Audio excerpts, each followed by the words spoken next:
Bismillah, Assalamualaikum warahmatullahi wabarakatuh. Baik teman-teman, bersama saya Raja Syahroni. Pada video kali ini kita akan belajar bersama bagaimana cara mudah membuat aplikasi berbasis website menggunakan HTML, CSS, MySQL, dan PHP. Video ini adalah bagian pertama. Kita akan mengenal apa itu aplikasi berbasis website. Baik teman-teman, aplikasi berbasis website adalah aplikasi yang diakses menggunakan browser melalui jaringan, internet, atau intranet.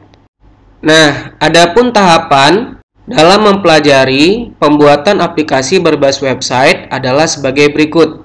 Yang pertama, kita harus mempelajari dulu tentang web design. Pada web design ini yang akan kita pelajari adalah HTML dan CSS. Setelah itu, kita mempelajari web database.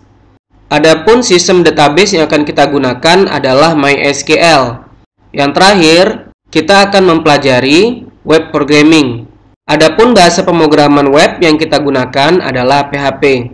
Nah, tahapan ini harus kita pelajari satu persatu, tahap demi tahap, agar mudah dalam memahami dan mempraktekkan pembuatan aplikasi berbasis website. Baik teman-teman, ada beberapa tools atau alat yang kita perlukan untuk membangun aplikasi berbasis website. Yang pertama adalah Exam. Exam ini berfungsi untuk menjadikan laptop atau komputer kita sebagai server, sehingga kita bisa mengakses aplikasi yang kita buat melalui localhost pada browser, seperti Chrome, Firefox, dan sebagainya. Untuk tools ini ada banyak varian, bisa disesuaikan dengan kebutuhan teman-teman. Yang kedua, kita perlu tools namanya Notepad++. Notepad++ ini adalah editor yang kita gunakan untuk membuat skrip aplikasi atau pengkodingan. Tools alternatif dari editor ini adalah Sublime, Visual Studio Code, NetBeans, dan sebagainya. Baik teman-teman, untuk menginstal XAMPP dan Notepad++ bisa diikuti cara sebagai berikut. Pertama-tama, teman-teman bisa coba googling dengan mengetikkan XAMPP, lalu dipilih apachefriends.org. Kita coba lihat. Nah, ini adalah situsnya. Teman-teman bisa pilih dan download sesuai dengan sistem operasi yang teman-teman gunakan. Untuk menginstal XAMPP, teman-teman bisa coba cari tutorialnya di Google. Saya coba ketikkan install XAMPP, dan teman-teman bisa pilih salah satu artikel. Saya contohkan yang ini. Teman-teman bisa ikuti bagaimana cara menginstal XAMPP di laptop atau komputer kita.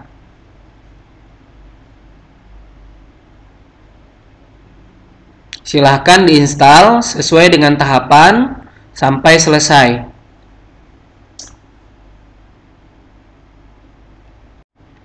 Setelah itu, teman-teman download Notepad++.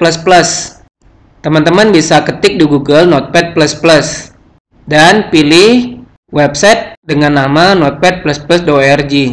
Lalu teman-teman buka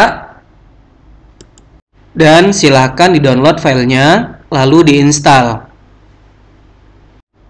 Setelah kita menginstal XAMPP, cara berikutnya adalah teman-teman mengaktifkan XAMPP yang sudah terinstal di laptop atau komputer teman-teman.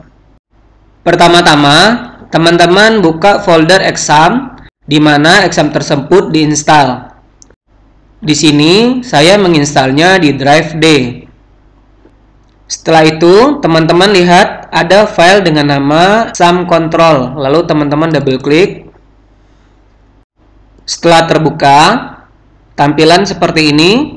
Teman-teman bisa klik Start pada modul Apache dan Start pada modul MySQL. Nah, berikutnya adalah setelah kita mengaktifkan XAMPP, ini adalah cara untuk mengakses aplikasi kita melalui localhost. Teman-teman bisa ketikkan di URL browser http localhost apa nama folder aplikasinya. Nah, nama folder ini sesuai dengan nama folder yang teman-teman buat di htdoc. Kita coba buat satu nama folder di htdoc. Pertama-tama teman-teman buka folder di mana exam diinstal. Setelah itu, cari folder dengan nama htdoc. Htdoc ini dia. Lalu kita double klik. Nah, kita buat folder di sini. Jadi, ketika diakses di browser, localhost / apa nama folder pada htdoc. Kita contohkan nama foldernya misalkan belajar app. Nah, kita buat satu folder dengan nama belajar app. Kita coba copy. Sudah selesai kita buat foldernya. Lalu kita coba buka browser. Kita ketikkan localhost / belajar app, lalu kita enter. Nah, di sini kita bisa lihat bahwa folder aplikasi kita sudah terbaca oleh browser ketika diakses di localhost. Nah, ini adalah hal utama yang harus teman-teman ketahui sebelum melanjutkan ke materi berikutnya.